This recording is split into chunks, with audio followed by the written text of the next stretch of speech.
Bonjour chers camarades, chers amis, chers collègues étudiants. Aujourd'hui, on va traiter d'un document très spécial. Il s'agit d'un document, j'espère, des géographes de l'UCAT.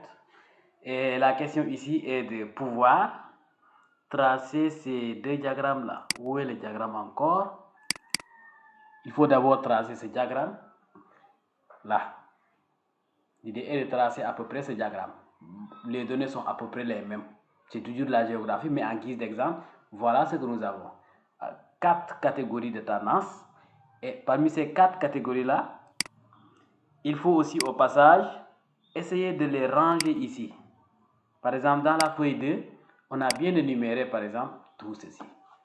Ça, c'est le poids 1, poids 2, poids 3, poids 4, poids 5 et poids 6.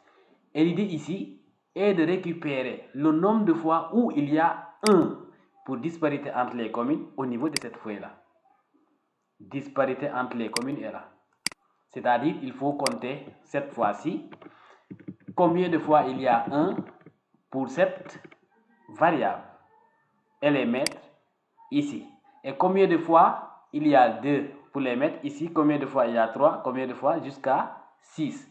Le total doit retourner à peu près 24, j'espère, car ici on a 24 variables. Je compte. On a 1, 2, 3, 4, 5, 6, 7, 8, 9, 10, 11, 12, 13, 14, 15, 16, 17, 18, 19, 20, 21, 22, 23, 24 variables. Là, c'est la variable totale. Le total doit retourner pour chacun, ou bien pour chaque variable, ici 24. Comment se faire? Pour être simple, j'ai utilisé une méthode très simple. Je vais juste trier ici de A à Z dans données, ou bien ici, données, trier de A à Z, c'est-à-dire de agriculture jusqu'à urbanisation et habitat. Pour cette feuille aussi, je vais trier de A à Z cette colonne. Je sélectionne une colonne, dans données, je dis A à Z, et le tour est joué. Ce dont j'ai besoin, je vais commencer par agriculture. Je vais utiliser la fonction NBC. NBC nous retourne une valeur si une condition est remplie. Je donne égal nb.c. Je fais un double clic ici. Je prends la feuille 1. NBC, la plage, c'est de B1. Je vais sélectionner tout ça, sauf le total, jusqu'à Y1.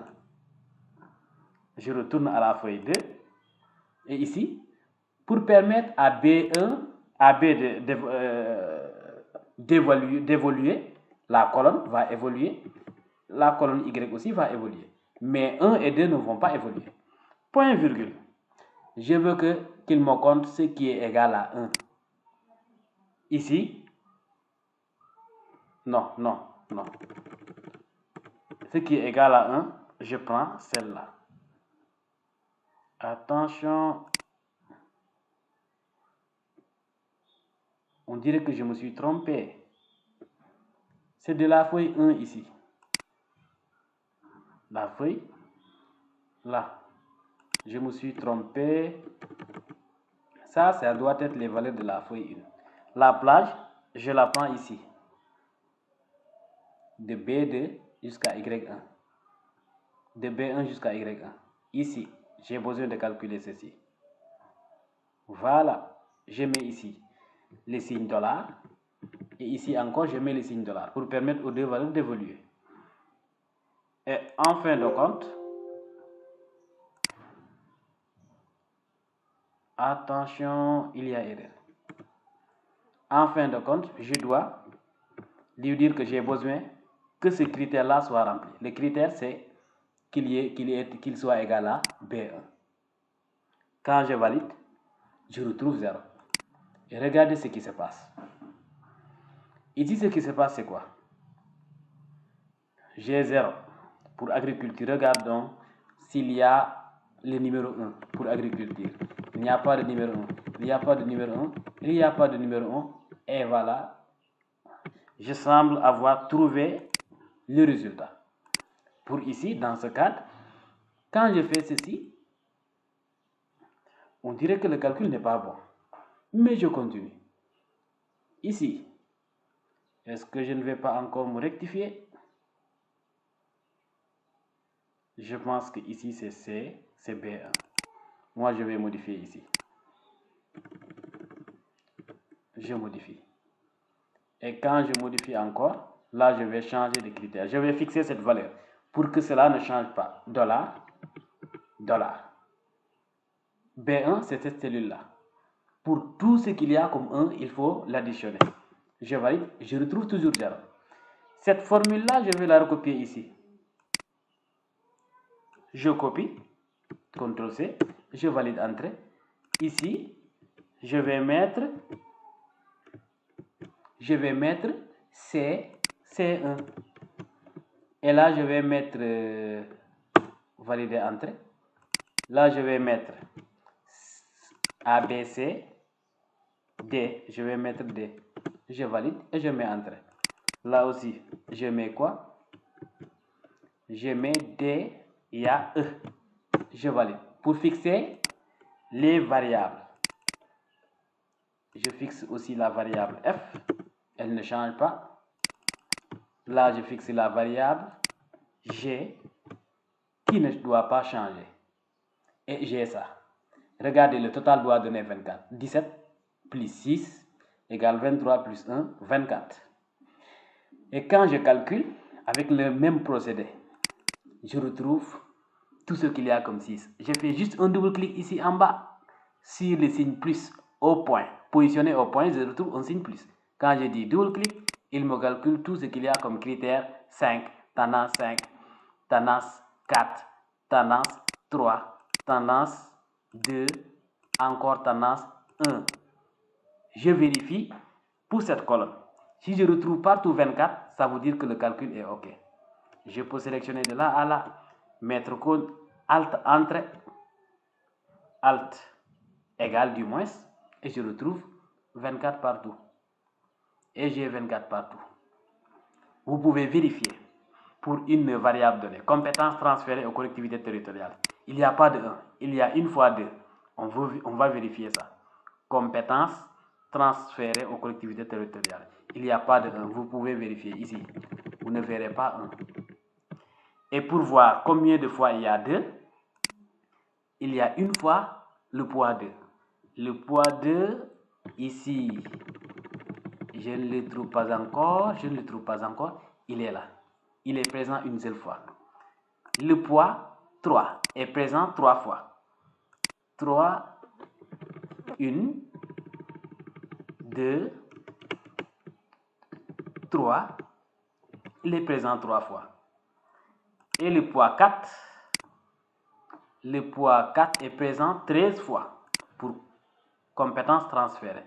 4, il y a 1, 2, 3, 4, 5, 6, 7, 8, 9, 10, 11, 12, 13. Et il y a 13 fois le nombre 4. Il y a combien de fois le nombre 5? Il y a 5 fois le nombre 5. Si vous vérifiez, il y a bien 1, 2, 3. Attention, il y a 1, 2, 3, 4. Ensuite, 5 fois. 5 fois, oui. Et combien de fois il y a le nombre 6? Il y a le nombre 6 est présent 2 fois pour compétences transférées aux collectivités territoriales. 6, je vérifie, il y a une fois, 2 fois. Et j'ai rempli par exemple ma feuille 2 avec les poids, les différents poids. À présent, ça reste quoi? Il reste à transposer ou bien à convertir cela sous forme d'un diagramme. Ici, je viens sur la feuille 1 et je vais dézoomer pour prendre par exemple la colonne Z.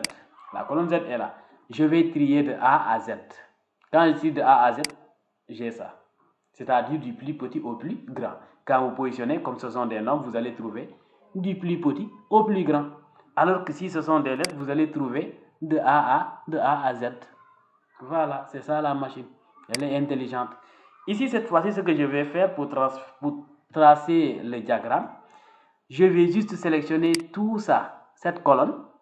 Je maintiens CTRL et je balaye encore cette colonne pour dire que voilà les deux colonnes dont j'ai besoin pour mon graphique.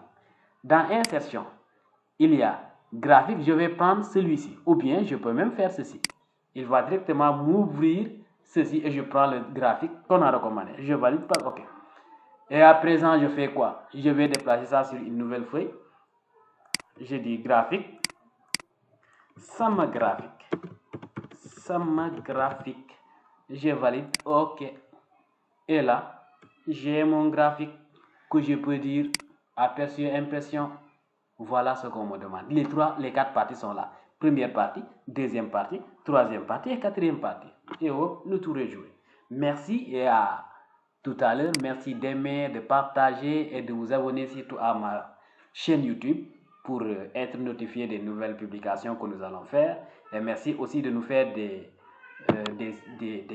propositions de tutoriels pour un thème donné en informatique. Même si nous ne savons pas cela, nous allons partir chercher. Même si nous ne connaissons pas, nous allons partir apprendre, ensuite revenir vers vous. Partager la connaissance. Merci, chers étudiants.